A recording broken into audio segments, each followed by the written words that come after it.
Un destin, Eugène de Beauharnais, une présentation de Gérard Miège.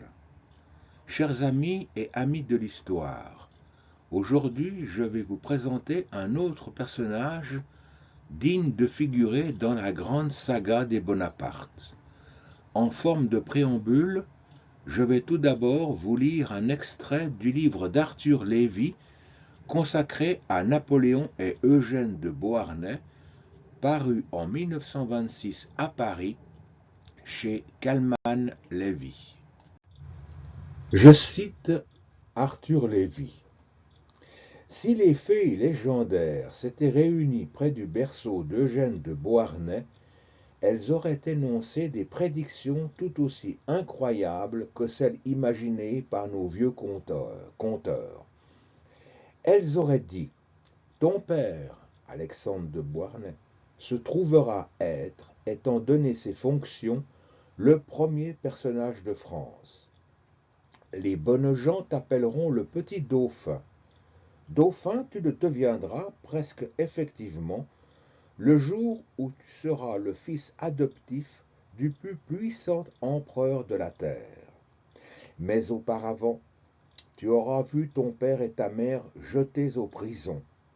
Ton père mourra sur l'échafaud. Ta mère échappera à cette mort affreuse, miraculeusement, comme pour symboliser dans l'histoire le hasard des révolutions, et du fond de l'abîme, elle s'élèvera au trône de France. Sous les malheurs et les terreurs qui accablent le foyer maternel, tu seras mis en apprentissage chez un menuisier. Adolescent, tu escorteras sur le chemin de leur gloire les illustres capitaines qui se nomment Hoche et Bonaparte. Tu assisteras à Notre-Dame de Paris au couronnement de ta mère, sacrée impératrice des Français. À 24 ans, tu seras dans un merveilleux pays, pays du soleil, pays de l'amour, le prince souverain adulé d'une cour somptueuse.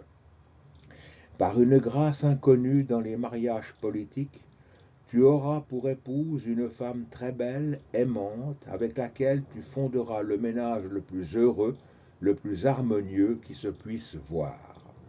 Tes filles seront impératrices, reines ou duchesses. Par elles et par ton fils, ta maison restera soudée à jamais aux grandes dynasties d'Europe. Durant près de 20 ans, ton vœu le plus ardent, 1000 fois répété, aura été de mourir pour l'empereur et pour ta patrie.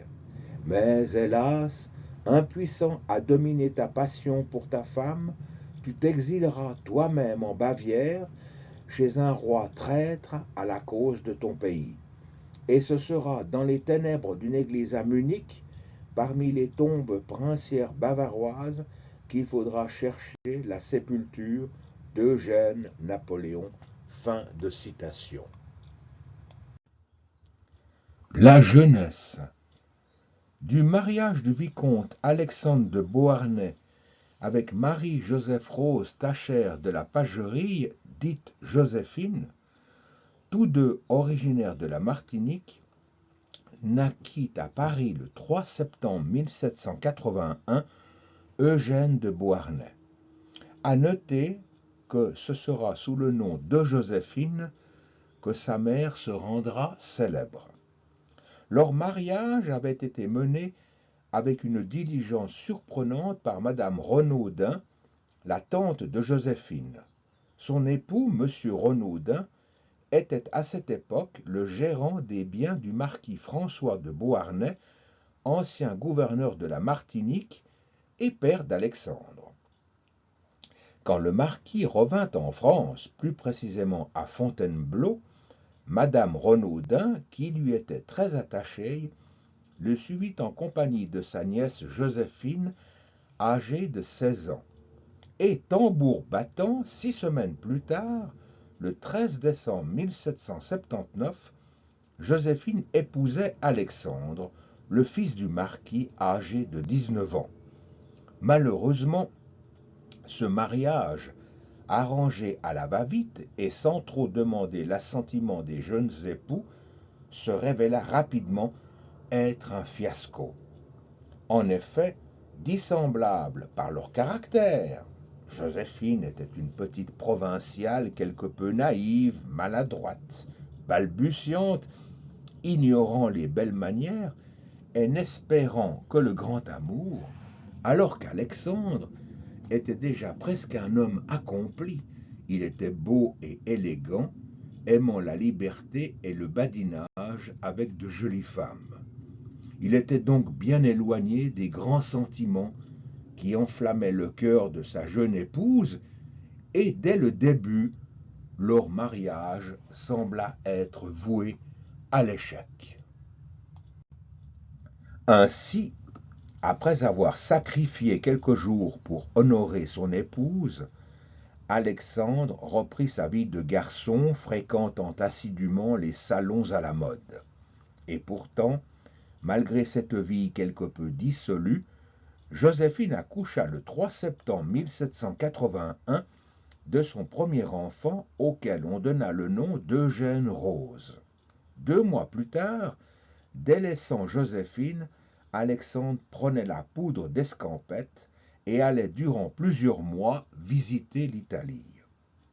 En juin 1782, il était de retour.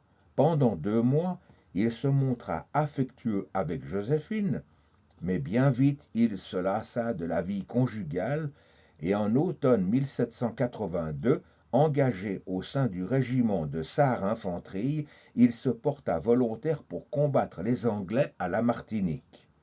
Mais à peine y était-il arrivé que la guerre prenait fin avec la signature du traité de Versailles en janvier 1783. Cet engagement était-il un prétexte pour fuir son épouse? Difficile de répondre. Mais ce que nous savons, c'est que le bel Alexandre n'avait pas voyagé seul. Il était accompagné par sa maîtresse, Madame de Lompré, dite Bichette, avec laquelle il passa plus de temps à batifoler qu'à faire le coup de feu contre les Anglais. Libéré de ses engagements militaires dès le mois de janvier 1783, il put alors s'adonner au plaisir de l'amour en compagnie de sa petite Bichette, qui, loin de le repousser, l'encourageait à rompre avec Joséphine. Ce fut quelques mois plus tard qu'il apprit par un courrier que son épouse avait accouché le 10 avril 1783 d'une fille nommée Hortense. Faisant alors un calcul rapide, il soupçonna sa femme d'adultère. Le prétexte pour une rupture était tout trouvé. Aussitôt, prenant la plume, il écrivit à Joséphine, je cite, « Que penser de ce dernier enfant survenu après 8 mois et quelques jours de mon retour d'Italie? Je suis forcé de le prendre, mais j'en jure par le ciel qui m'éclaire, il est d'un autre.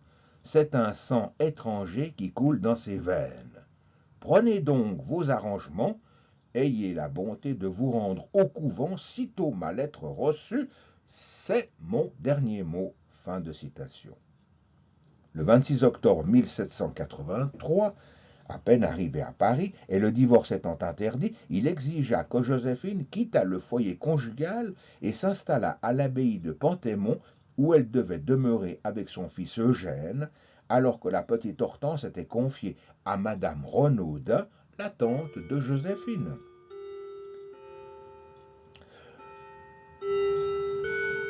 Mais, ne se laissant pas faire, son épouse intenta un procès contre son mari qui, désavoué par la justice, fut bien obligé de reconnaître ses torts et le 5 mars 1785, un arrangement fut décidé entre les époux. Alexandre accordait à son épouse une pension de 5000 livres par année. Eugène, bien qu'entretenu financièrement par son père, demeurait avec sa mère jusqu'à l'âge de 5 ans. Quant à la petite Hortense, elle restait avec sa mère qui se voyait octroyer par son mari une rente de 1000 livres pour son entretien. En résumé, si cette transaction ne procurait pas une certaine aisance matérielle à Joséphine, en revanche, elle lui permettait d'assouvir son goût de la liberté. et ce fut dans le même temps qu'elle alla s'installer avec sa fille Hortense à Fontainebleau chez son beau-père, le marquis de Beauharnais, qui, devenu veuf, avait épousé Madame Renaudin. 3 ans plus tard, en juin 1788, peut-être à court d'argent ou plus simplement pour revoir sa famille, Joséphine et sa fille quittèrent la France pour la Martinique. Elles y demeurèrent jusqu'à ce que les premiers troubles de la Révolution mettent en danger leur vie. Après une traversée des plus périlleuses, au mois de novembre 1790, elles débarquèrent dans une France entrée en révolution. Le royaume était méconnaissable, son roi était descendu de son trône et était devenu le premier citoyen de l'État, un État dirigé par une assemblée constituante toute puissante. Dès les premiers mouvements insurrectionnels, Alexandre de Beauharnais s'était mis du côté de ceux qui voulaient établir un nouvel ordre dans le royaume. Pour cela, il avait accepté d'être envoyé aux États généraux par la noblesse de Blois, qu'il avait élu député. De ce moment, une nouvelle vie commença pour le député vicomte de Beauharnais. Aussi, pour apparaître comme un bon père de famille auprès de ses électeurs, il décida de reprendre un semblant de vie commune tout en faisant amende honorable pour la conduite qu'il avait eue à l'égard de sa femme. Il semble que leurs rapports furent alors moins tendus et plus convenables, quoique toujours empreints d'une certaine froideur. Mais, grâce à ce rapprochement, son fils Eugène put enfin revoir sa mère et surtout sa sœur Hortense, pour laquelle il eut aussitôt une profonde tendresse. Et dans les temps tourmentés qui allaient suivre, cette tendresse, voire cette complicité, ne devait jamais se démentir. Des temps effectivement tourmentés, car le 21 juin 1791, Louis XVI et sa famille avaient tenté de fuir le royaume. Arrêtés et ramenés à Paris, pour éviter une énième émeute et après quelques heures de désarroi, l'Assemblée constituante décida d'annoncer que le roi avait été enlevé par les ennemis de la cause révolutionnaire et que pour assurer la bonne marche de l'État, Alexandre de Beauharnais, membre des Jacobins, serait élu président de l'Assemblée constituante. Ce fut donc pendant cette espèce d'interrègne qu'à Fontainebleau, on disait en voyant passer son fils Eugène, « Voilà notre petit dauphin ». En effet, durant le temps de sa présidence, Alexandre de Beauharnais avait été tout-puissant. Mais cela ne dura pas, car le 30 septembre 1791, selon la loi, les membres de l'Assemblée constituante avaient décidé de mettre fin à leurs travaux et de ne pas se représenter. Ne pouvant donc être réélu, Alexandre décida de reprendre du service en qualité d'adjudant général. Après l'invasion des Tuileries le 10 août 1792 et l'arrestation du roi, il fut nommé maréchal de camp et chef d'état-major de l'armée en formation à Strasbourg. Profitant de cette nouvelle affectation, Alexandre se fit accompagner par son fils Eugène qui l'inscrivit au collège de cette ville. Toutefois, pour un garçon âgé de 12 ans, la tentation était grande d'oublier les cours de latin et de se précipiter au camp de Wissembourg pour répondre à l'appel du clairon, se mêler à la troupe, monter à cheval, enfin jouer aux petits soldats. Cette atmosphère de camaraderie imprégna l'âme d'Eugène et lui donna le goût du métier des armes, inclination qui sera encore amplifiée lorsqu'il rencontrera le général Bonaparte. Toutefois, ce temps d'insouciance n'allait pas durer, car les ennemis de la République étaient aux frontières. Au mois de mai 1793, Alexandre reçut le commandement de l'armée du Rhin avec grade de général. Cependant, comme le dit Michel Quérotret dans l'ouvrage qu'il a consacré à Eugène de Beauharnais, je cite, « Cette brillante promotion allait se révéler funeste car Alexandre était peu propre, d'après son caractère, ses goûts, ses habitudes, au commandement d'une armée, et d'autant moins que, ne s'étant nullement occupé du métier des armes, quoique ce fût la carrière dans laquelle il était entré, il n'avait pas même commandé un régiment. » Fin de citation. Et ce fut dans ces circonstances qu'il fut envoyé avec son armée pour libérer le général Kléber, assiégé par l'ennemi, essentiellement des Prussiens et des Autrichiens, dans la ville de Mayence. Mais, pérorant continuellement sur toutes sortes de sujets politiques et trop occupé par sa maîtresse, Alexandre de Beauharnais ne prit pas conscience de l'urgence de la situation militaire et le 20 juillet 1793, lorsqu'il se décida d'attaquer, il était trop tard. Le 23 juillet, Mayence capitulait et l'armée du Rhin se débandait.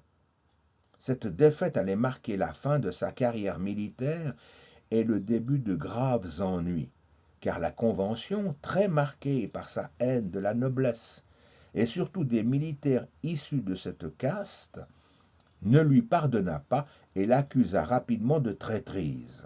Dans la précipitation, Alexandre de Beauharnais donna sa démission et en septembre 1793, il se retira dans sa province d'origine, plus précisément à La Ferté, dans le département du Loir-et-Cher, où il pensait se faire oublier. Malheureusement, ce ne fut pas le cas, et en janvier 1794, le comité de sûreté générale le faisait arrêter et incarcérer dans l'ancien couvent des Carmes. À noter qu'après sa défaite militaire, le général de Beauharnais avait confié son fils Eugène au principal du collège de Strasbourg, en attendant qu'il puisse rejoindre sa mère, qui avait loué une maison au Croissy, près de Saint-Germain. Là, Joséphine pensait être en sécurité, mais que nenni, car loin de se tenir dans une prudente réserve, elle ne cessait de correspondre avec des personnes suspectes. Et ce qui devait arriver arriva. Dans la nuit du 20 au 21 avril 1794, dénoncée, elle était arrêtée et incarcérée à son tour à la prison des Carmes. Ces retrouvailles dans la sinistre prison furent-elles l'occasion d'une sincère réconciliation entre Alexandre et Joséphine? Dans un sens, l'on peut répondre oui, car elles permirent d'oublier les griefs, apaiser les rancunes et établir pour quelques jours des relations plus affables. Et cela d'autant plus que si l'amour en fut absent, les rares visites d'Eugène et d'Hortense leur furent certainement d'un grand réconfort. Et pourtant, malgré la proximité du couperet de la guillotine, ce semblant de rapprochement n'avait pas empêché les époux de succomber aux faiblesses humaines.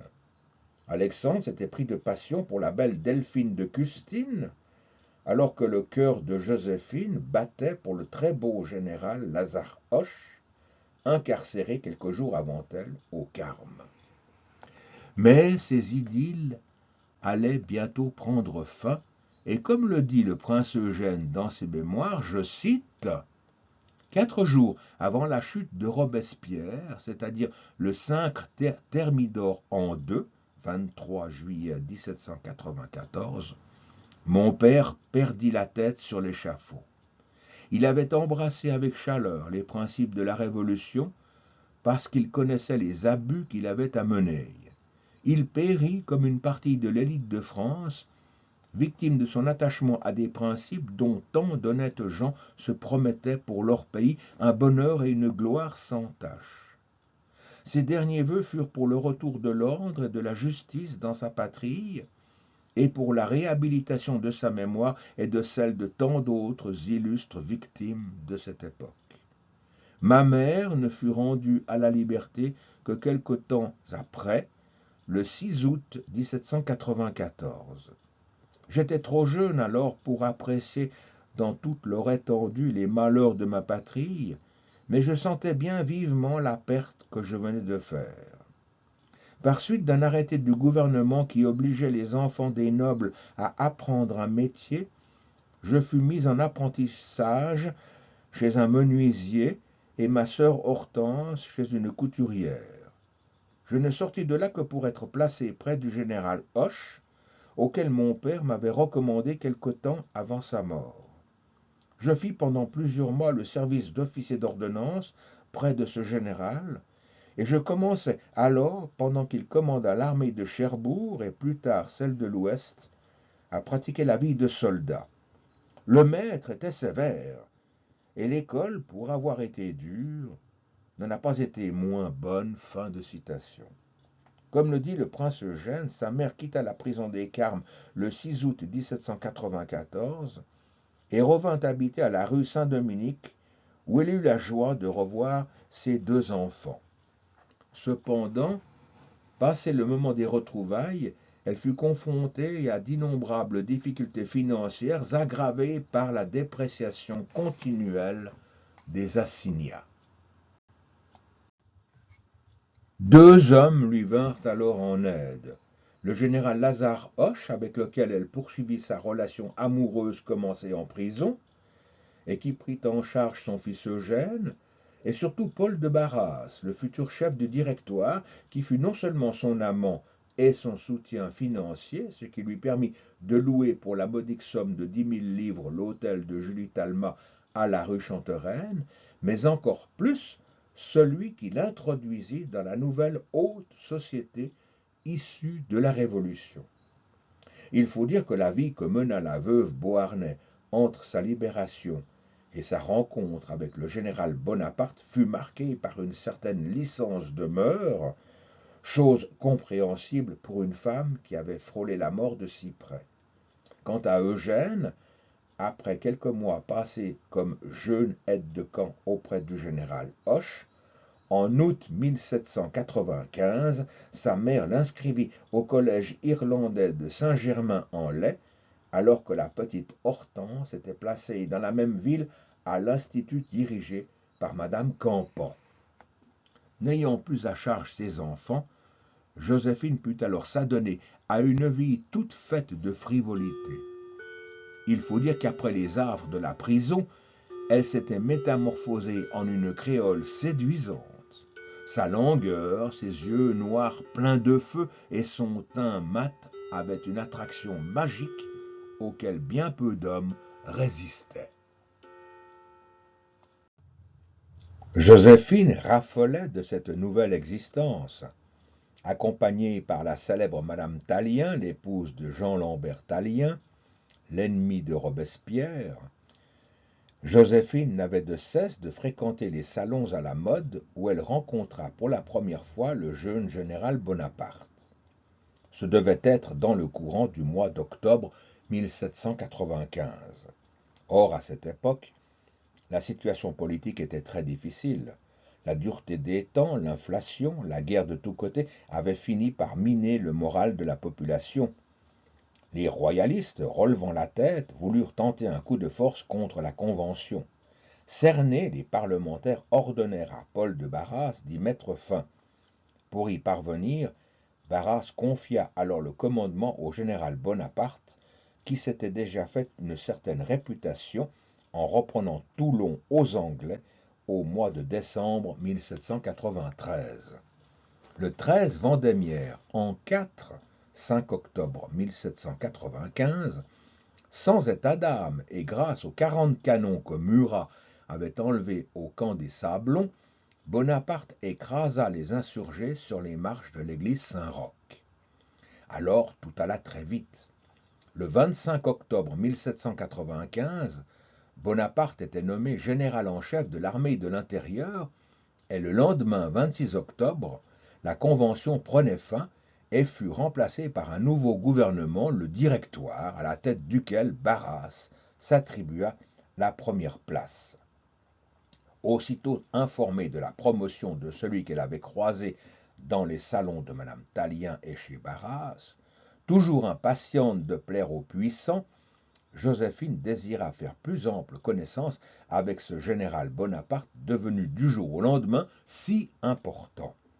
Pour parvenir à ses fins, et profitant de l'ordonnance du gouvernement obligeant les différentes sections de Paris de rendre toutes leurs armes, Joséphine envoya son fils Eugène réclamer au général Bonaparte le droit de garder le sabre de son père Alexandre. Voici comment Eugène rapporte cet événement dans ses mémoires, je le cite. À la suite du 13 Vendémiaire, un ordre du jour défendit sous peine de mort aux habitants de Paris de conserver des armes. Désireux de garder le sabre que mon père avait porté, je fis des démarches en conséquence auprès du général Bonaparte. Ma sensibilité et quelques réponses heureuses firent naître au général le désir de connaître l'intérieur de ma famille, et il vint lui-même le lendemain apporter l'autorisation que j'avais si vivement désirée. Fin de citation.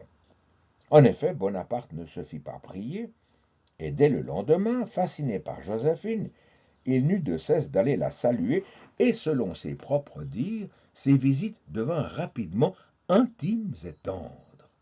Si intimes et tendres que quelques mois plus tard, le 9 mars 1796, il l'épousait. Et Eugène de dire encore, je cite, « Nous apprîmes à la fois le mariage de notre mère avec le général Bonaparte, la nomination de celui-ci au commandement de l'armée d'Italie et le départ imminent de notre mère pour suivre son mari. » Fin de citation. En effet, la lune de miel entre le général et Joséphine allait être de courte durée, car dès le 11 mars 1796, c'est-à-dire 2 jours après leur mariage, Bonaparte prenait la route de l'Italie, où par de prodigieuses victoires, il allait construire sa gloire. Pendant ce temps, tout en poursuivant ses études à Saint-Germain, Eugène attendait avec impatience que son beau-père honore sa promesse et l'appelle auprès de lui. Enfin, le 28 juin 1797, âgé de 15 ans et demi, il reçut son brevet de sous-lieutenant au 1er hussards et fut attaché à la personne du général Bonaparte, qui résidait à Montbello, à 4 lieues de Milan, en compagnie de Joséphine, qu'il avait enfin rejoint. De fait, quand Eugène arriva en Italie, une trêve avait été signée entre l'Autriche et la France, et les combats avaient pris fin. Cette suspension provisoire des hostilités lui permit durant cet été 1797 de faire connaissance avec une grande partie de la famille de son chef qui, depuis ses victoires, ne se conduisait plus comme le général d'une république triomphante, mais comme un conquérant agissant pour son propre compte en imposant ses lois aux vaincus. Ainsi, sans même avertir les autorités du Directoire, il avait créé une république cisalpine en réunissant toutes les régions qu'il avait conquises sur les Autrichiens. Faute de combat, Eugène passa son temps à visiter le pays, les îles Borromée, Vérone et Venise. Il accomplit aussi quelques tâches militaires, reconnaissance de la région de l'Isonzo, fleuve qui prend sa source en Slovénie et qui se jette dans le golfe de Trieste, et dans les montagnes environnantes, toutes choses qui lui seront utiles des années plus tard lorsqu'il devra affronter l'archiduc Charles d'Autriche. Enfin, en octobre 1797, des préliminaires de paix furent signés à Campo Formio. L'Autriche cédait à la France une partie de la rive gauche du Rhin, renonçait à toute la Lombardie et reconnaissait la République cisalpine. En compensation, l'Autriche recevait Venise et ses anciennes possessions situées à l'est de l'Adige, à l'exception de Corfou et des îles Ioniennes attribuées à la France. D'ailleurs, sitôt ces préliminaires signés, le 18 octobre de cette même année, Bonaparte chargea Eugène de se rendre à Corfou pour faire connaître aux autorités de l'île leur nouveau statut. 2 mois plus tard, Eugène quittait Corfou et passant par Naples, il arrivait à Rome où il fut reçu par Joseph Bonaparte, ambassadeur de la République française près le Saint-Siège. Il allait alors être témoin d'un événement mémorable, l'assassinat accidentel du général Dufaux par les troupes pontificales lors d'une manifestation de républicains romains. Aussitôt, Joseph Bonaparte réclama ses passeports et, en compagnie d'Eugène, prit la route de Paris. Cette violation des droits commise contre la légation française par le gouvernement papal avait suscité la plus grande indignation en France. Le Directoire ordonna au général Berthier, qui commandait en Italie, de marcher sur Rome. Et le 10 février 1798, les troupes françaises entraient dans la ville éternelle, arrêtaient le pape Pie VI et proclamaient la République romaine. Le 22 janvier 1798, Eugène était de retour dans un Paris en effervescence. Ce n'était que bals, cérémonies et réceptions en l'honneur de son beau-père, le général Bonaparte. Cependant, les victoires contre l'Autriche ne suffisaient pas pour garantir la paix sur le continent. En effet, l'Angleterre n'avait de cesse de dresser des ennemis contre la France. Il fallait donc la mettre à genoux. Mais conscient qu'il était pour l'instant impossible de l'envahir, appuyé par Charles-Maurice de Talleyrand, le ministre des Affaires étrangères, le Directoire décida au printemps 1798 d'organiser une expédition militaire en direction de l'Égypte, commandée bien sûr par Bonaparte. Dans cette décision, il fallait y voir aussi le souhait des autorités du Directoire d'éloigner ce jeune général qui, par sa renommée, commençait à leur faire de l'ombre. Aussitôt la décision prise, tout alla très vite. En 2 mois, on rassembla en secret une trentaine de navires de guerre, 300 bateaux de transport, plus de 50 000 soldats et marins et plus de 800 chevaux. Le 3 mai au soir, Bonaparte quittait Paris pour Toulon, en compagnie de son épouse Joséphine, qui avait accepté de l'accompagner jusqu'à Toulon, et seulement jusque-là. Il n'était pas question pour elle de faire le voyage d'Égypte, car un autre homme l'attendait à Paris, c'était le bel Hippolyte Charles, celui qu'il avait déjà consolé pendant que Bonaparte guerroyait en Italie. Le 23 avril, Eugène avait reçu l'ordre de se rendre à Lyon pour vérifier si tout était prêt pour accueillir dans le plus strict incognito le général en chef et ses bagages, et de là descendre le Rhône jusqu'à la Méditerranée. Enfin, le 9 mai, Bonaparte était à Toulon, mais les vents étant contraires, ce ne fut que le 19 mai que l'expédition put enfin lever l'ancre. Le 9 juin, parvenu devant Malte, face à la mauvaise volonté des chevaliers de l'accueillir, Bonaparte ordonnait à 3 divisions de prendre l'île d'assaut. Pour son premier combat, avec la fougue d'un jeune homme et le sang-froid d'un vieux soldat, à lui seul, Eugène réussit à s'emparer d'un drapeau. 3 jours plus tard, les chevaliers capitulaient et renonçaient à la possession de l'île en faveur de la République française. Le 16 juin, la flotte reprenait la mer en direction de l'Égypte qu'elle atteignait le 2 juillet 1798, après avoir échappé à celle de Nelson. 4 jours après avoir débarqué à Alexandrie, l'armée marchait sur le Caire, épreuve affreuse pour des soldats engoncés dans le drap de leur uniforme et mourant littéralement de soif. Enfin, après plusieurs escarmouches avec les Mamelouks et la cavalerie de Mourad Bey, le 21 juillet, l'armée se trouva au pied des pyramides où se tint la célèbre bataille qui allait ouvrir toute grande les portes du Caire. Pour Eugène, ce fut une journée des plus dangereuses, car comme aide de camp, il devait courir d'un carré à l'autre pour porter les ordres et à chaque fois il prenait le risque de tomber sur le sabre d'un mamelouk ou d'être atteint par les balles françaises.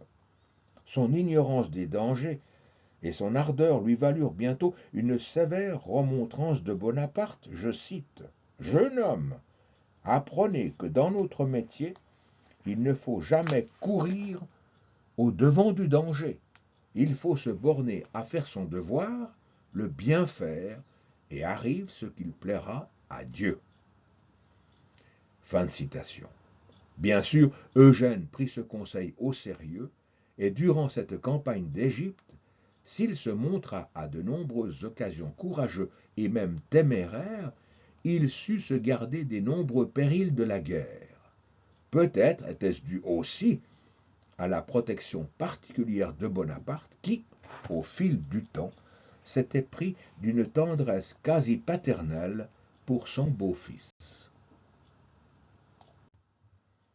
Et rien ne put défaire ses sentiments lorsque le général Jean Andoche Junot lui apprit les infidélités de son épouse avec Hippolyte Charles.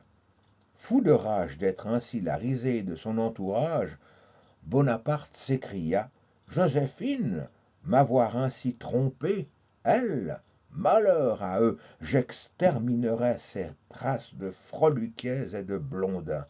Quant à elle, le divorce, oui, le divorce, un divorce public, éclatant. » Et dans ce moment de grande douleur, ce fut vers son beau-fils qu'il trouva du réconfort, et Eugène de le rapporter dans ses mémoires, je cite, « J'étais le seul avec lequel il put librement s'épancher. Je cherchais à adoucir ses ressentiments. Je le consolais de mon mieux, et autant que pouvait le permettre mon âge et le respect qu'il m'inspirait. » Fin de citation. Oui, Eugène était profondément ému, mais il était aussi assez mûr pour oser faire quelques reproches à sa mère, je le cite. « Ma chère mère, Bonaparte, depuis 5 jours, paraît bien triste. Et cela est venu d'un entretien qu'il a eu avec Junot et Berthier. Il a été plus affecté que je ne croyais de ces conversations. Tous les mots que j'ai entendus reviennent à ce que Charles est revenu dans ta voiture jusqu'à 3 postes de Paris et que tu l'as revu à Paris même. Voilà ce que j'ai pu entendre. Tu penses bien, maman, que je ne crois pas cela. Mais ce qu'il y a de sûr, c'est que le général est très affecté. Ton fils se plaît à croire que tous ces bavardages sont inventés par tes ennemis. » Fin de citation. À la lecture de ces lignes, l'on voit la tendresse qu'Eugène avait pour son beau-père et pour sa mère, et cet attachement durera encore longtemps malgré les tourments qu'il aura à surmonter durant sa brève existence. Au cours de cette campagne d'Égypte, Eugène se montra courageux en participant à la plupart des événements qui l'illustrèrent. Il fut ainsi à la prise du Caire, à Suez, où il reçut son brevet de lieutenant, et en mars 1799 à la prise de Jaffa, qu'il décrit dans ses mémoires, je le cite, « C'était la première fois que je voyais une ville prise d'assaut, et ce spectacle me frappa d'horreur. Presque tous les habitants de Jaffa avaient été égorgés sans distinction d'âge ni de sexe. » Fin de citation. Il fut aussi en mars 1799 au siège de Saint-Jean d'Acre, au cours duquel il fut gravement blessé. Et il fut encore présent à Aboukir, lorsque Bonaparte remporta la victoire sur les forces ottomanes de Mustapha Pacha au mois de juillet 1799. Cependant, et malgré cette dernière victoire, la situation des Français était critique. Presque la moitié des soldats avaient disparu et une année auparavant, la flotte avait été entièrement détruite le 1er août 1798 par la flotte de Nelson. Alors, prisonnier de sa conquête, que pouvait faire Bonaparte? Eh bien, par une coïncidence extraordinaire, ce fut juste après Aboukir que lors d'un échange de prisonniers, les Anglais remirent aux Français un paquet de journaux provenant d'Europe. Quelle ne fut pas la consternation de Bonaparte lorsqu'il eut terminé de les lire. La France était vaincue partout, l'Italie était perdue et le Rhin menacé. Fou de rage, il s'écria en parlant des directeurs, je cite, « Les misérables, est-il possible, pauvre France, qu'ont-ils fait de mes victoires ?» Fin de citation. Et Eugène de nous dire dans ses mémoires que ce fut à la suite de ces lectures qu'il prit la décision de quitter l'Égypte dans le plus grand secret. Écoutons alors comment Adolphe Thiers raconte ce départ. Je le cite. Le 22 août 1799, emmenant avec lui Berthier, Lannes, Murat, Marmont, Berthollet et Monge, il se rendit, escorté de quelques-uns de ses guides, sur une plage écartée. Quelques canots étaient préparés. Ils s'embarquèrent et montèrent sur les deux frégates le Muiron et le Carrère. À l'instant même, on mit à la voile pour n'être plus en vue des croiseurs anglais quand le jour se lèverait. Fin de citation. Petite remarque, Thiers a oublié de citer Eugène. Après 40 jours de traversée, ayant échappé miraculeusement aux Anglais, Bonaparte débarquait à Fréjus le 9 octobre 1799. De là et jusqu'à Paris, ce ne fut qu'une marche triomphale. Et le 16 du même mois, il était dans son hôtel de la rue Chantereine où il pensait retrouver Joséphine. Et Eugène de faire le récit de ce mémorable événement dans ses mémoires, je le cite. Par un contretemps fâcheux, ma mère, qui, à la première nouvelle de notre débarquement, était partie pour venir au-devant de Bonaparte, pas jusqu'à Lyon, prit la route de Bourgogne, tandis qu'il passait par le Bourbonnais. Nous arrivâmes à Paris 48 heures avant elle, en sorte que les ennemis de ma mère eurent le champ libre et mirent ce temps à profit pour lui nuire dans l'esprit de son mari. J'en jugeais à la froideur de l'accueil qu'il lui fit. Fin de citation. Toutefois, et même si le comportement de Joséphine ne fut pas exemplaire durant le temps de la campagne d'Égypte, il reste qu'après en avoir jugé par lui-même, face aux pleurs d'Hortense et la tristesse d'Eugène, Bonaparte, oubliant son courroux, se calma et rendit à sa femme sa confiance et son affection. Ayant ainsi retrouvé une certaine sérénité, Bonaparte put alors se consacrer à une autre tâche encore plus importante, et tel César franchissant le Rubicon, il allait user de toute son intelligence pour renverser le Directoire, cette république toute vermoulue et corrompue. La maturité. Au moment où l'histoire allait basculer, où un homme, Bonaparte, allait renverser le Directoire et se créer un régime tout à sa convenance, qu'en était-il de son beau-fils, le lieutenant du 1er hussards, Eugène de Beauharnais? Voici comment son valet de chambre, Louis Constant, nous le décrit, je le cite. Les qualités d'Eugène étaient à la fois aimables et solides. Il n'avait pas de beaux traits, cependant sa physionomie prévenait en sa faveur. Il avait la taille bien prise, mais non point une tournure distinguée à cause de l'habitude qu'il avait de se dandiner en marchant.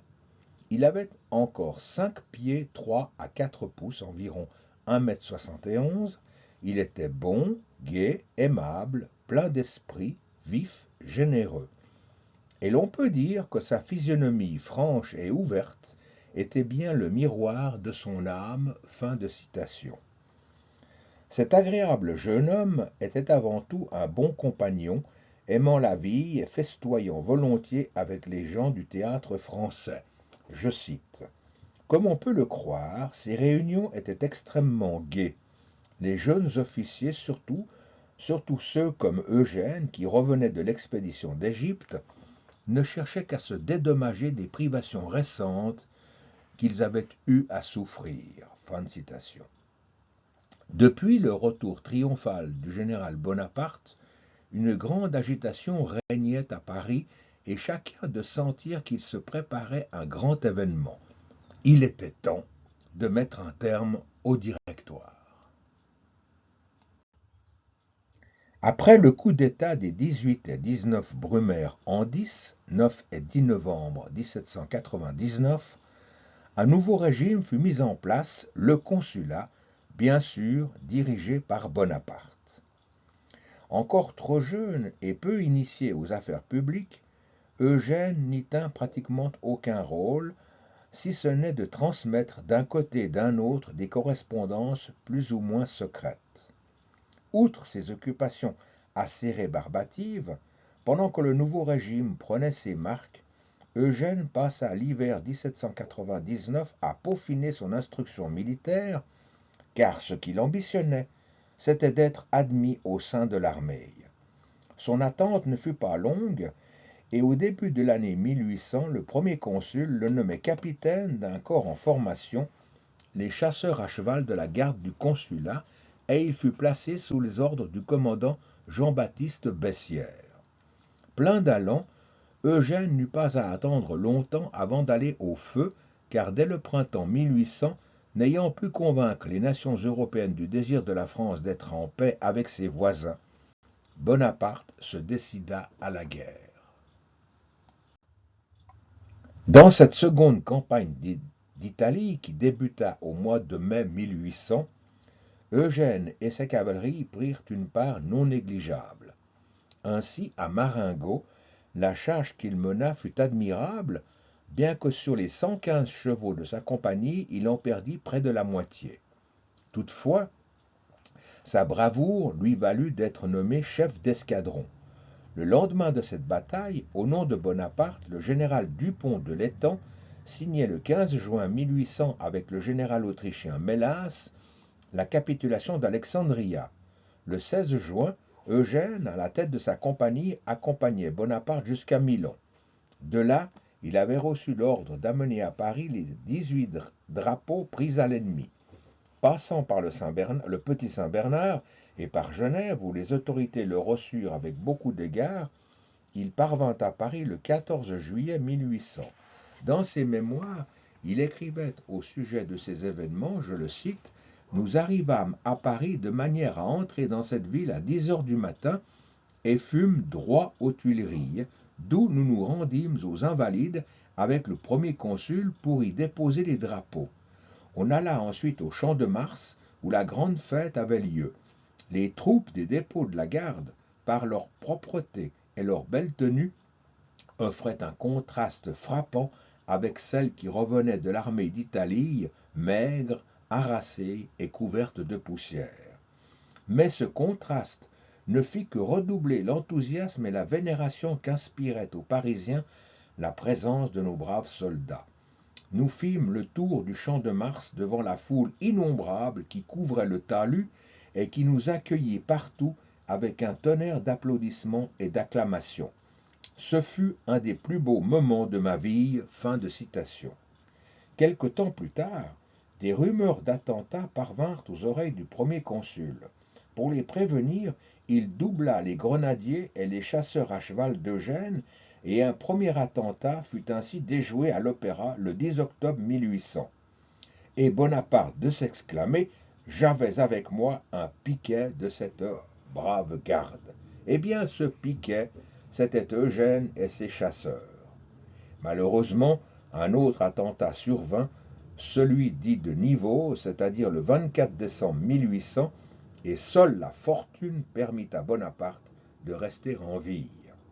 À la fin de l'année 1800, après la victoire du général Moreau sur les Autrichiens à Hohenlinden, les nations ennemies de la France signèrent le 9 février 1801 le traité de Lunéville qui mit fin aux hostilités.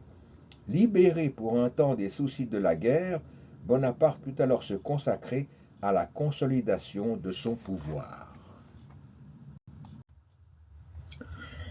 Pour Eugène, outre ses occupations militaires, commença alors une vie de facilité et de libertinage.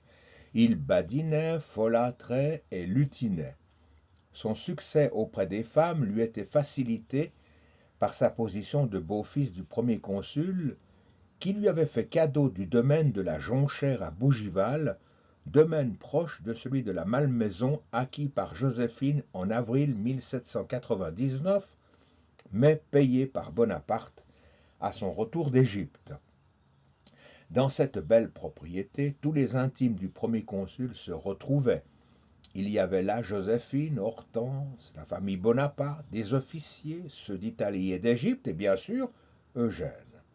Dans cette ambiance, Bonaparte était à l'aise, L'on y dînait, l'on y jouait la comédie, l'on y faisait de la musique, et l'on y chantait surtout des mélodies italiennes qui faisaient le bonheur du premier consul.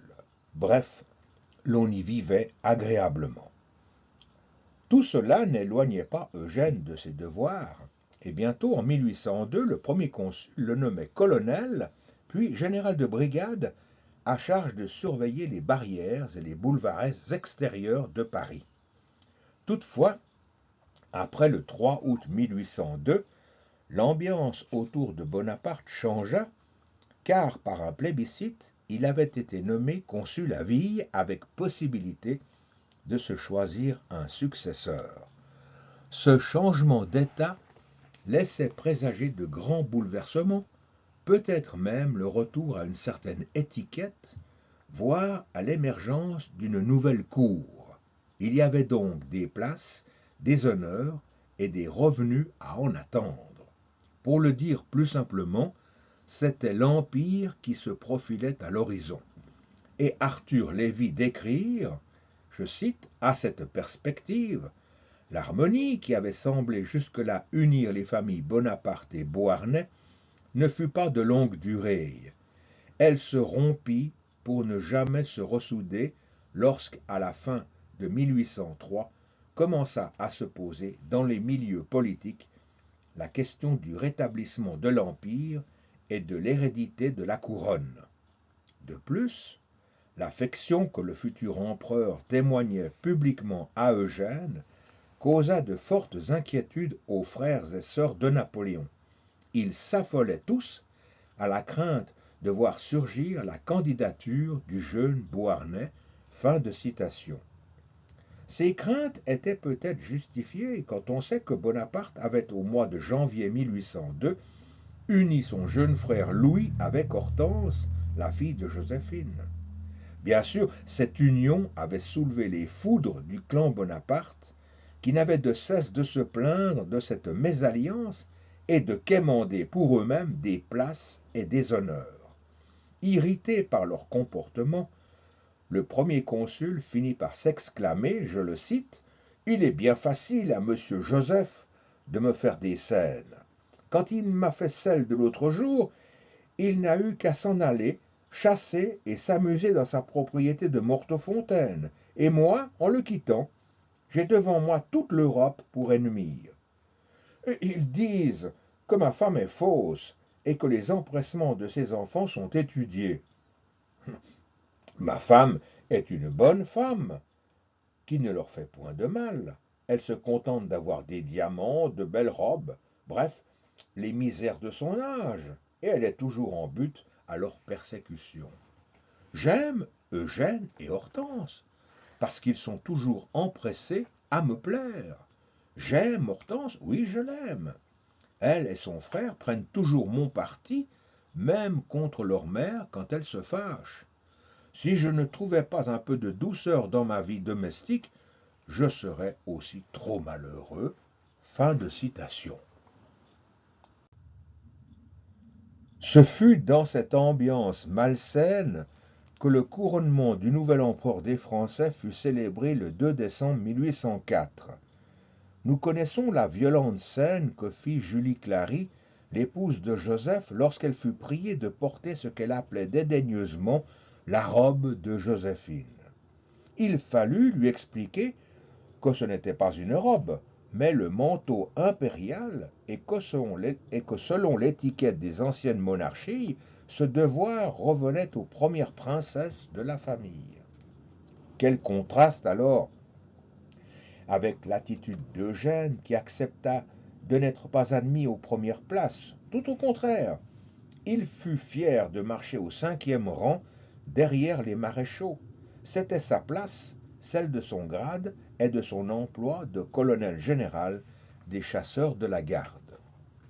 Cependant, l'avènement de l'Empire signifiait aussi le rétablissement d'une certaine étiquette qui ne pouvait qu'éloigner Eugène de l'empereur du fait du Senatus Consulte dans lequel il était spécifié que la dignité impériale ne pouvait être transmise que dans la descendance directe, naturelle et légitime de Napoléon Bonaparte, de mâle en mâle, par ordre de primogéniture. Et de plus, il était spécifié qu'à défaut d'enfant mâle, Napoléon ne pourrait adopter son futur successeur que parmi les enfants de ses frères.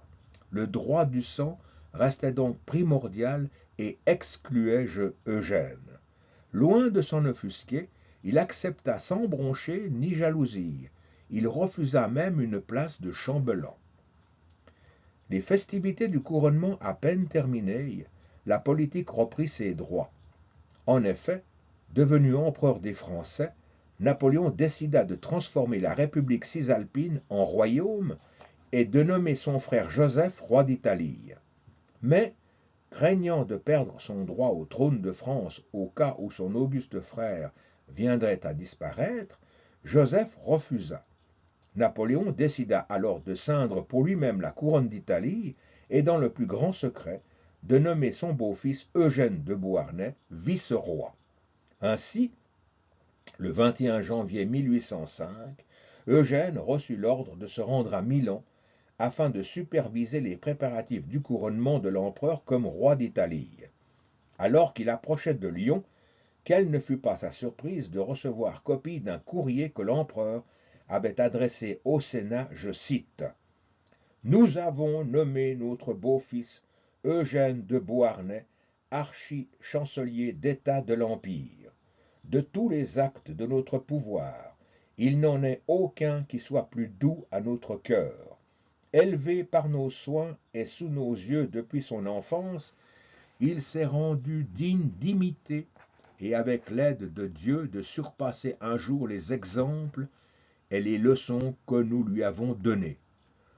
Quoique jeune encore, nous le considérons dès aujourd'hui par l'expérience que nous en avons faite dans les plus grandes circonstances comme un des soutiens de notre trône et un des plus habiles défenseurs de la patrie. Au milieu des sollicitudes et des amertumes inséparables du haut rang où nous sommes placés, notre cœur a eu besoin de trouver des affections douces dans la tendresse et la constante amitié de cet enfant de notre adoption. » Fin de citation.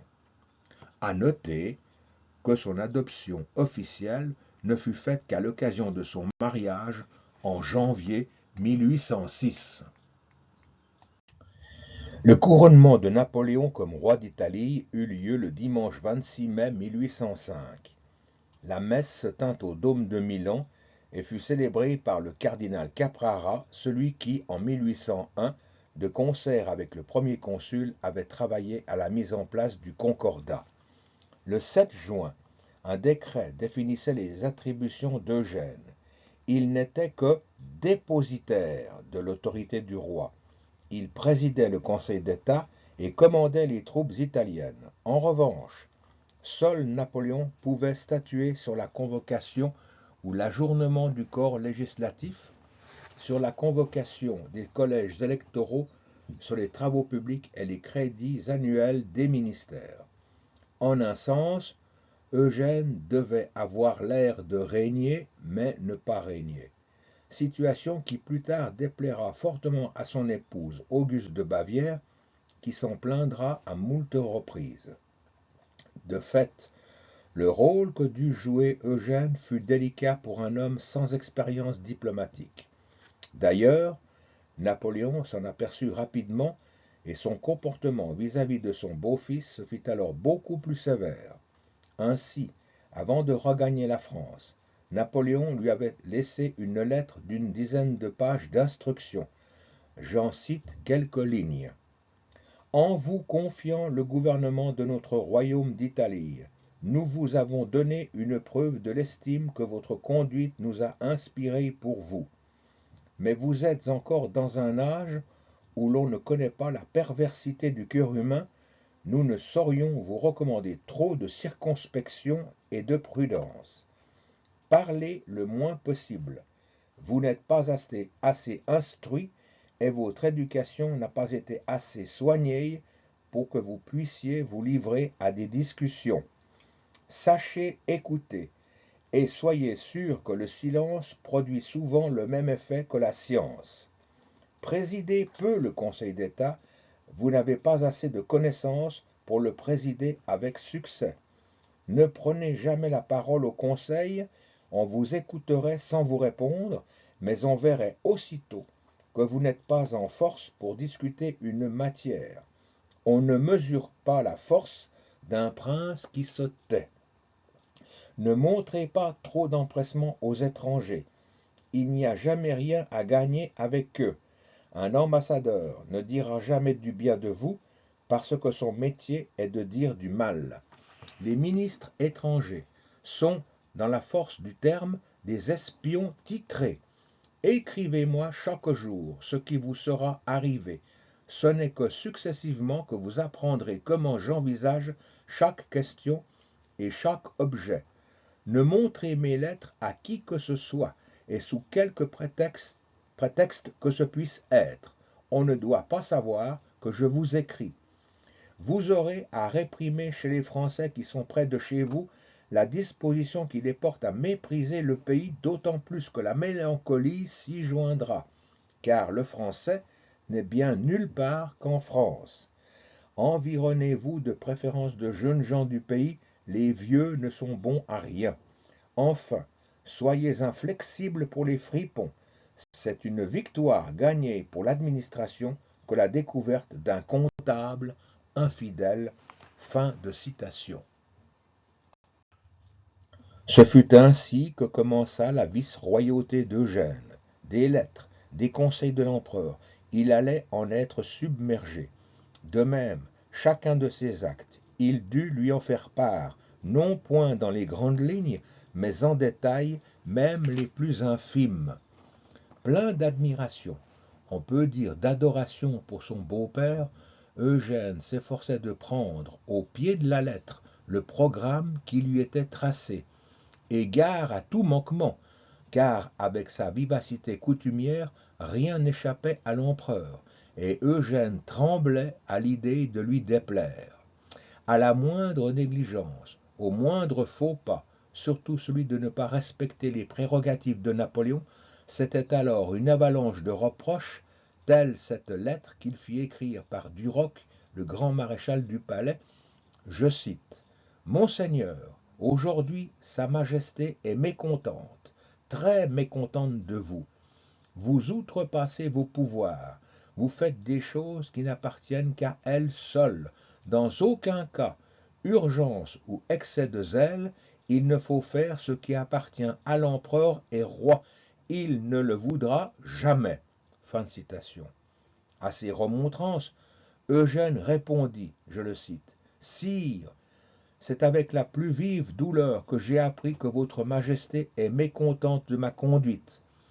Il ne fallait pas une nouvelle aussi affligeante pour me rendre bien malheureux, et c'est une leçon trop bonne et qui me fait trop de peine pour que je n'en profite pas à l'avenir, ou du moins que je ne m'applique pas davantage, s'il est possible, à ne pas vous déplaire. » Fin de citation. Pour le dire brièvement, durant tout le temps que dura sa vice-royauté, toujours traité par Napoléon avec affection, mais sans indulgence particulière, s'autorisant même à le réprimander, Eugène, docile et dévoué, courba l'échine en remplissant exactement le rôle que l'empereur attendait de lui, c'est-à-dire obéir à ses ordres et s'abstenir de toute initiative. Sa position était donc difficile. D'un côté satisfaire les exigences du maître, de l'autre gérer les courtisanes et les courtisans qui se pressaient pour obtenir des places, créant un foyer de mésintelligence et de rivalité entre les Français et les Italiens. À l'exemple de l'ancien vice-président de la République cisalpine, Francesco Melzi d'Eril, qui n'acceptait pas d'avoir perdu l'exercice du pouvoir au profit d'Eugène. Malgré tous ces tracas, Eugène se coula avec courage dans le moule que lui avait préparé l'empereur. Ne disait-il pas en s'adressant au corps législatif à Milan, je le cite, « Appelé, bien jeune encore, par le héros qui préside aux destinées de la France et à celles de l'Italie, je n'aurai qu'un but et qu'un besoin, la gloire et le bonheur du royaume d'Italie. » Fin de citation. Comme le rapporte Michel Quérotret, il était cependant un domaine où Napoléon savait pouvoir compter sans crainte sur son beau-fils. C'était le domaine militaire qui était, comme il le dit, je cite, le grand objet dont vous pouvez vous occuper directement et par vos propres connaissances. Fin de citation. En effet, l'empereur ne s'était pas trompé, et à cette tâche, Eugène fut assurément un bon exécutant. Commandant en chef des troupes italiennes, il veilla à la formation et à l'instruction de nouveaux régiments, il inspecta les fortifications et les lignes de défense face à l'Autriche. Ainsi, au mois de septembre 1805, quand la guerre se profila contre les Habsbourg, Napoléon ordonna à Eugène d'installer des relais de poste avec l'Allemagne par le Simplon et le Saint-Gothard, de réquisitionner des centaines de chevaux et de voitures sans s'épouvanter des cris des Italiens, comme le disait Napoléon, de renforcer les garnisons et de faire fabriquer plus de 50 000 paires de chaussures. Au travers de ces instructions, l'on voit que la responsabilité d'Eugène était plus celle d'un ministre de l'administration de la guerre que d'un vice-roi. Cependant, il se lassa bien vite de ce travail, car ce qu'il ambitionnait, c'était d'aller sur le champ de bataille. À ses souhaits, Napoléon lui répondait, je cite, « Je sens que vous devez regretter de ne pas vous trouver à la guerre, mais soyez sans inquiétude, aussitôt que cela sera possible et que l'Italie ne sera plus menacée, je vous appellerai. » Fin de citation. Belles promesses qui ne se réalisèrent que bien plus tard. Ce fut donc un Eugène quelque peu frustré qui assista de loin aux victoires de l'empereur en Allemagne, de l'occupation de Vienne en novembre 1805 et de la célèbre victoire d'Austerlitz le 2 décembre. Le 26 décembre 1805, la paix signée à Presbourg donnait au royaume d'Italie une grande partie de la Vénétie. De plus, pour le remercier d'être resté fidèle à l'alliance avec la France, Napoléon enlevait à l'Autriche le Vorarlberg, le Tyrol, le Trentin et l'évêché sécularisé d'Eichstätt pour les céder à la Bavière, qu'il érigeait en royaume avec à sa tête l'ancien électeur Maximilien Joseph de Wittelsbach, qui prenait le nom de Maximilien Ier de Bavière. C'était donc le père de son épouse Augusta. Dans l'esprit de Napoléon, outre la haute politique, cette promotion avait un but bien précis, c'était de trouver un bon parti pour Eugène. Écoutons l'adresse que l'empereur envoya à Maximilien Ier, je cite, « J'envoie mon grand maréchal du palais, le général Duroc, pour demander à votre Altesse sa fille, la princesse Auguste, en mariage pour mon fils, le prince Eugène. » Fin de citation. Toutefois, si cette demande flatta le nouveau roi de Bavière, il en alla tout au contraire pour une partie de sa famille et particulièrement pour sa seconde épouse, Caroline de Bade, qui vouait à l'empereur une haine tenace pour avoir, disait-elle, fait assassiner le duc d'Enghien le 21 mars 1804, pour lequel elle avait eu par le passé quelque attachement. Quant à la principale intéressée, la princesse Auguste Amélie, on ne lui demanda pas trop son avis. Aux exhortations de son père, je cite, « Songez, ma chère enfant, qu'en donnant votre main au vice-roi d'Italie, vous ferez le bonheur non seulement de votre père, mais celui de vos frères et de la Bavière. » À cette prière paternelle, la princesse répondit, « Mon très cher et tendre père, on me force à rompre la parole que j'ai donnée au prince Charles de Bade. J'y consens autant que cela me coûte, si le repos d'un père chéri et le bonheur d'un peuple en dépendent. C'est à genoux que votre enfant vous demande votre bénédiction. Elle m'aidera à supporter avec résignation mon triste sort. » Fin de citation. Sa fille s'étant soumise, le roi Maximilien Ier donna son accord tout en précisant qu'il désirait obtenir pour sa fille et son beau-fils une souveraineté indépendante en Italie, par exemple le duché de Parme et de Plaisance, ou un autre pays équivalent en force étant revenu. L'affaire étant réglée, le 31 décembre 1805, depuis Munich, Napoléon écrivait à Eugène: « J'ai arrangé votre mariage avec la princesse Auguste. Il a été publié. Ce matin, cette princesse m'a fait une visite et je l'ai entretenue fort longtemps. Elle est très jolie. Vous trouverez ci-joint son portrait sur une tasse, mais elle est en réalité beaucoup mieux. » Fin de citation. Alors tout alla très vite. Le 1er janvier 1806, Eugène devenait commandant en chef de l'armée d'Italie, et le 3 janvier, Napoléon lui ordonnait de se rendre le plus rapidement possible à Munich. Obéissant aux ordres, il se mit en route et parvint dans cette ville le 10. Le 12 janvier, pour ne point effaroucher sa future épouse, l'empereur lui avait conseillé de raccourcir sa moustache de Gaulois. Enfin, après cette rapide toilette, les deux tourtereaux purent se rencontrer. Écoutons mademoiselle Avrillon, femme de chambre de l'impératrice, nous les présenter, je cite. La figure du prince était plutôt bien que mal.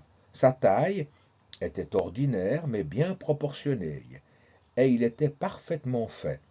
Il raffolait de tous les exercices du corps, dansait fort bien. Bon, franc, simple dans ses manières, sans morgue, sans hauteur, il se montrait constamment affable avec tout le monde, et bien qu'il ne fût pas dépourvu de sensibilité, il était surtout d'une gaieté inaltérable. Et mademoiselle Avrillon de poursuivre: il y avait je ne sais quel charme répandu sur toute la personne de la princesse Auguste. Elle n'avait pas encore tout à fait 18 ans. Elle était fort grande, bien formée, et avait une taille de nymphe. Elle était douée d'une dignité naturelle qui toutefois n'imposait rien de plus que le respect. Sa figure était belle plutôt que jolie, et un teint remarquable par une extrême fraîcheur, quoique peut-être un peu trop coloré. Mais ce qui surtout plaisait en elle, c'était un air de bonté qui la faisait aimer de tous ceux qui avaient l'honneur de l'approcher. Fin de citation. Le mariage eut lieu entre le 13 et le 14 janvier 1806, et le faste déployé fit vite oublier les années révolutionnaires. L'on était entré dans une nouvelle époque, et Napoléon voulait le faire savoir. Si ce mariage arrangé par Napoléon dans un but purement politique, il est bon de savoir que dès leur rencontre et tout au long de leur vie, cette union fut un modèle d'harmonie et de sentiments partagés. Le 21 janvier 1806, Eugène et la princesse Auguste quittèrent Munich pour rejoindre l'Italie. Partout, à Venise, à Vérone et à Milan, le couple fut fêté et adulé par la population. Cependant, leur lune de miel allait être de courte durée, car bien vite Eugène dut se remettre au travail. Et la tâche était rude, car formé de provinces qui avaient appartenu à différents princes, tout était à faire dans ce royaume d'Italie. Sans se tromper, l'on peut dire qu'Eugène, constamment harcelé par Napoléon, réussit en moins de 9 ans à transformer ce pays en lui imposant de nombreuses réformes. Division du royaume en 22 départements calqués sur le modèle français. Réforme de la justice, ouverture de plusieurs milliers d'écoles publiques, création d'une école vétérinaire, d'un conservatoire et d'une école de chimie industrielle. Durant l'année 1808, Eugène fut à plusieurs reprises chargé d'intervenir auprès du pape Pie VII pour l'inciter à respecter le blocus continental. Malheureusement, face au refus obstiné de celui-ci, ses efforts s'avérèrent inutiles et la réponse de l'empereur fut terrible. Au mois de février 1808, l'état pontifical fut occupé par les troupes françaises et annexé à l'Empire l'année suivante, au mois de mai 1809. Mais l'année 1808 fut aussi marquée par plusieurs interrogations d'ordre familial. Dans les antichambres des palais impériaux, ne parlait-on pas déjà de l'éventualité d'un divorce de l'empereur? Si cela se produisait, pire encore, si Napoléon venait à mourir sur un champ de bataille, qu'adviendrait-il alors d'Eugène, de son épouse Auguste et de ses enfants? À ces interrogations s'en ajoutait une autre. Pourquoi, après avoir fait miroiter à Eugène lors de son mariage la promesse d'un établissement prestigieux, par exemple la possession d'une souveraineté indépendante, Napoléon avait-il confié le royaume d'Espagne à Joseph, qui s'était avéré un médiocre souverain à Naples, et donné ce royaume à Murat, avec lequel il n'avait que peu d'acquaintance, et plus encore, mis la couronne de Westphalie sur la tête de Jérôme. Inutile de dire que pour Eugène et pour la princesse Auguste, ces nominations leur furent pénibles et leur apparurent comme de l'ingratitude et de l'injustice. Est-ce de ces interrogations que naquirent les premières fissures entre Eugène, son épouse et l'empereur? Cela reste sans doute un mystère, mais il est sûr qu'Eugène et surtout Auguste Amélie en gardèrent une certaine rancœur qui allait les habiter jusque dans les derniers temps de l'Empire.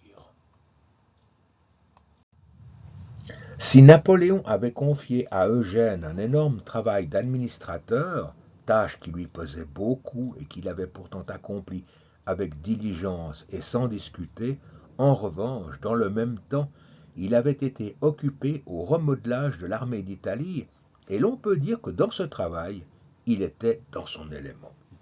Se prit-il alors au jeu? Toujours est-il que lorsque la guerre reprit en 1809 avec l'Autriche, et que Napoléon lui eut ordonné de masser ses troupes le long de la frontière italienne, Eugène, incapable de résister à l'enivrement des combats, prit l'initiative, contre l'avis de ses généraux, d'attaquer à Sacile-sur-Livezza l'armée de l'archiduc Charles qui déferlait par la vallée de l'Isonzo. Malheureusement, son inexpérience s'avéra vite fatale, et le 19 avril 1809, pour éviter le pire, il dut ordonner à ses troupes de se replier. La défaite était cruelle et lui valut la colère de l'empereur, je cite. « D'où est venue cette défaite? La première chose à faire, c'est de m'envoyer des détails très circonstanciés, de me tenir informé de ce qui se passe. Quelque mal qu'il soit arrivé, si j'avais une parfaite connaissance de l'état des choses, je prendrais mon parti, mais je trouve ridicule et affreux que la bataille ayant eu lieu entre le 16 et le 19, nous nous trouvions au 26 sans que j'en aie la plus légère idée. Cela déroute toutes mes combinaisons. » Et d'ajouter, « Mon fils, en vous donnant le commandement de l'armée d'Italie, j'ai fait une faute. Vous devez écrire au roi de Naples de venir à l'armée. Vous lui remettrez le commandement et vous vous rangerez sous ses ordres. Cela sera d'un bon effet et convenable. Il est tout simple que vous ayez moins d'expérience de la guerre qu'un homme qui l'a fait depuis 16 ans. » Fin de citation. Obéissant, Eugène dut se plier aux ordres de l'empereur. Une seule chose le perturbait et qu'il prenait comme une humiliation, c'était de se mettre sous les ordres de Murat. Heureusement, Napoléon, revenant sur sa décision, lui envoya le général Macdonald. Alors, secondé et instruit par un général très expérimenté, tout changea.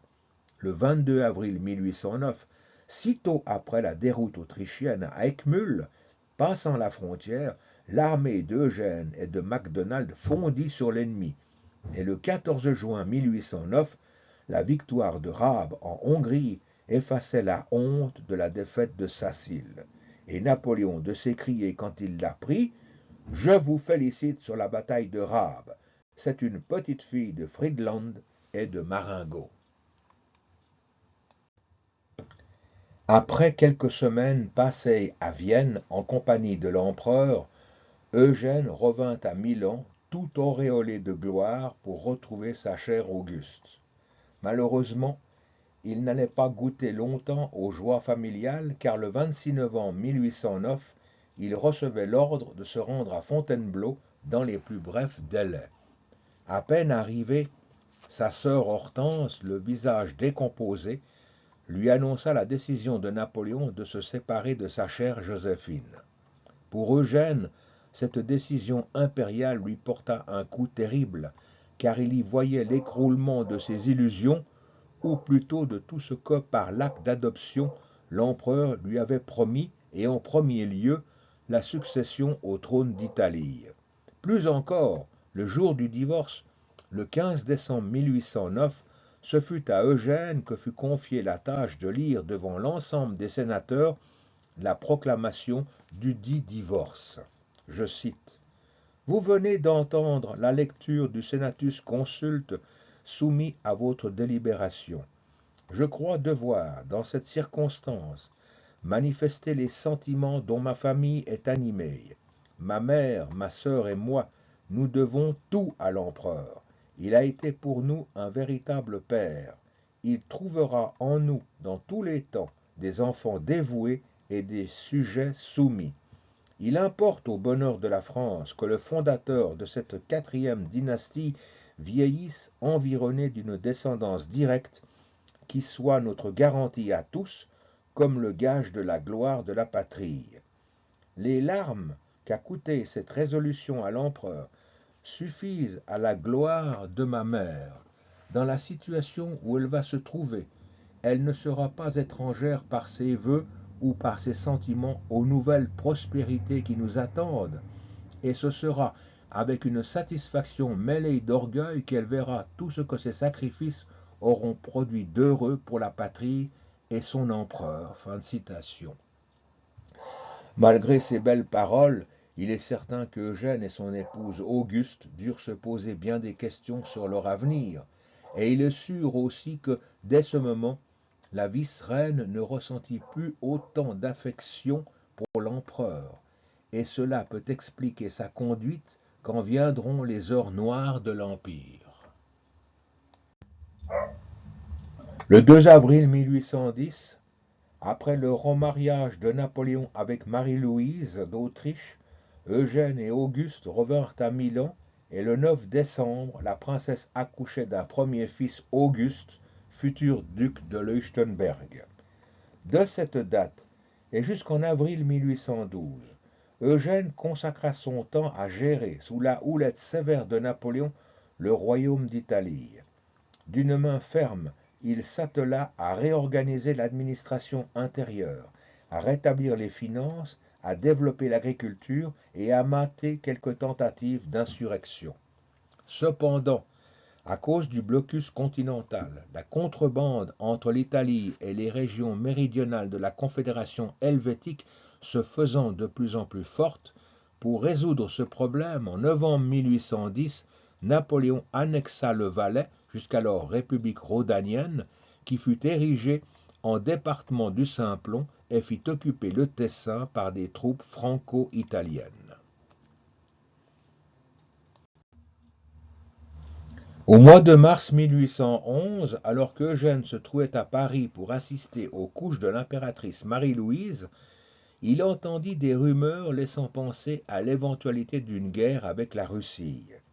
Et effectivement, ces rumeurs n'étaient pas fausses, car dès le commencement de 1812, il reçut des instructions de l'empereur qui ne lui laissaient plus de doute sur l'imminence de la guerre.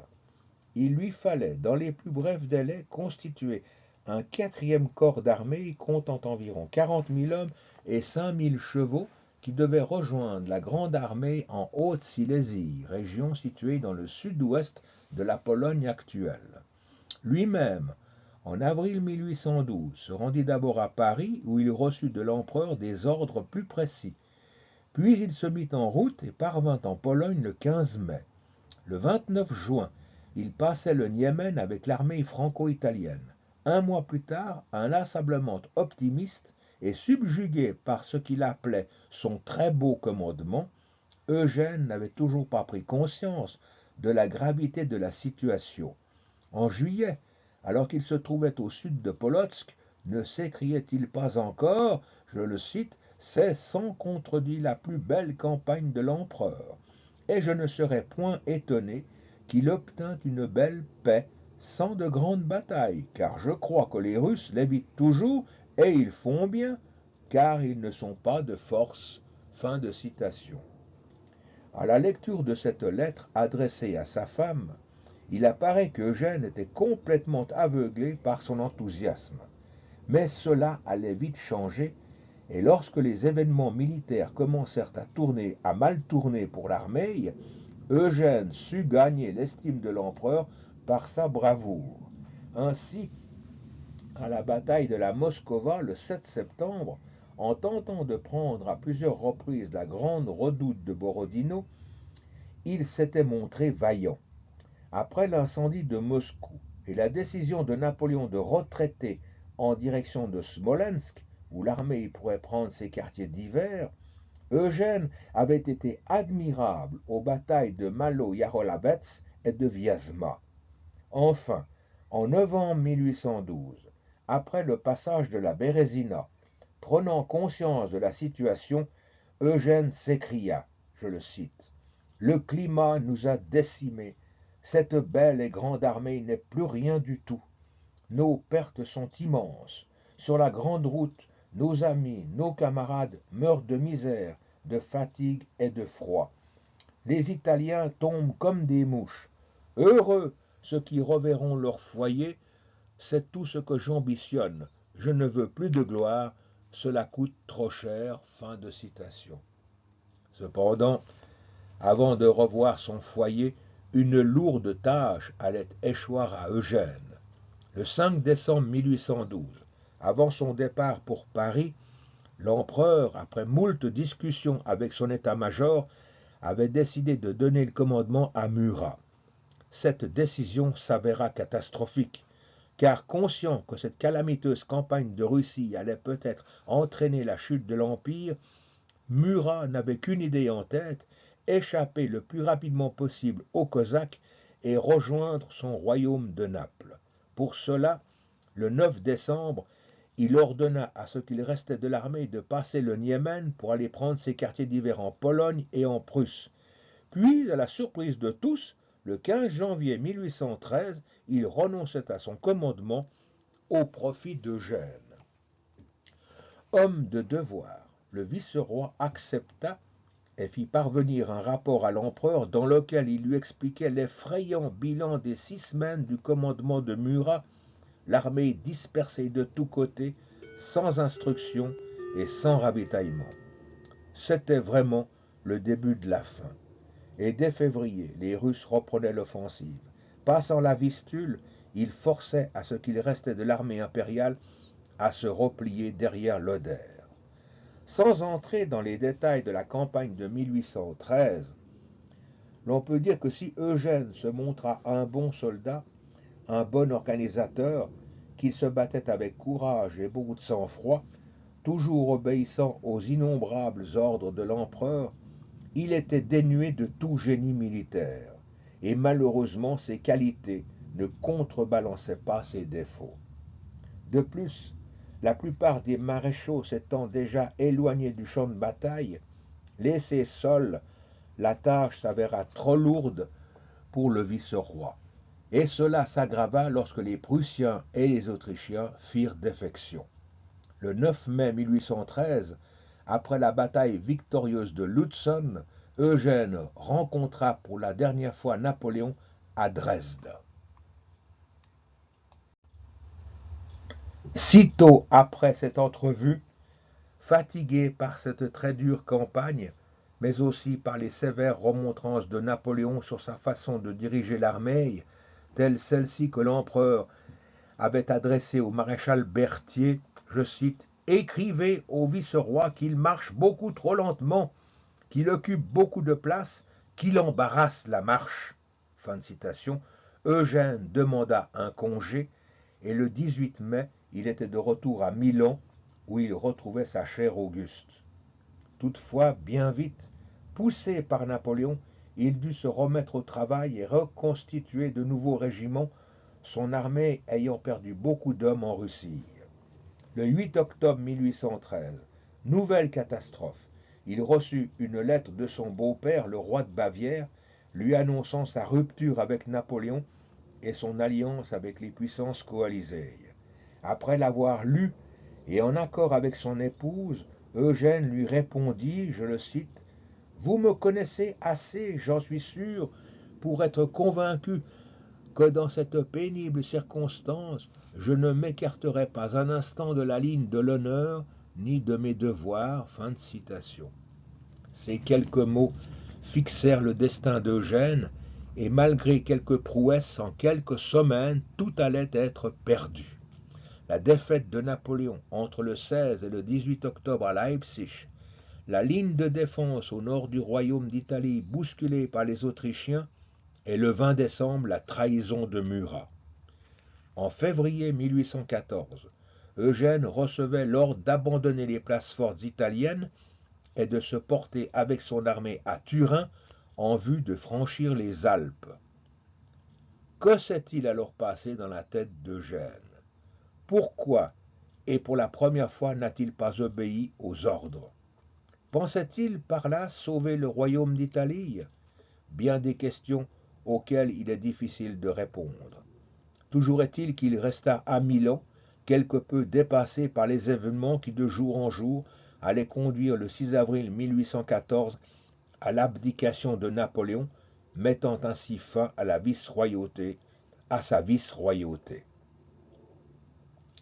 Pour conclure, l'on peut dire que si Eugène n'avait pas respecté les ordres de l'empereur dans les premiers mois de cette funeste année 1814, il lui était pourtant resté fidèle en refusant les offres de l'ennemi, ce qui, à n'en pas douter, lui aurait peut-être permis de sauver sa couronne.